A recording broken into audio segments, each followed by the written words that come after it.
লীগকে আমাদের সামাজিকভাবে মোকাবেলা করতে হবে।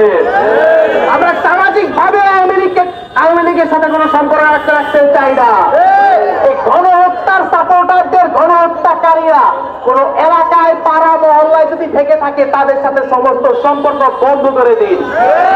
তাদের কাছে কোনো পণ্য বিক্রয় করবেন না, তাদের কাছে কোনো পণ্য ক্রয় করবেন না, তাদেরকে যেখানে পাবেন তাদেরকে সেখানে ঠেকিয়ে দেবেন।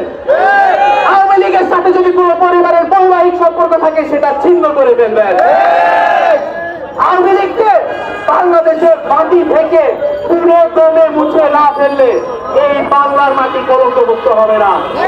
বন্ধুগণ, আমরা আজ এই মঞ্চ থেকে শপথবদ্ধ হই, এই আওয়ামী লীগের বিষ বাংলার মাটি থেকে মুক্ত না করা পর্যন্ত আমরা রাজপথ ছাড়বো না, আমরা আমাদের আন্দোলন ছাড়বো না।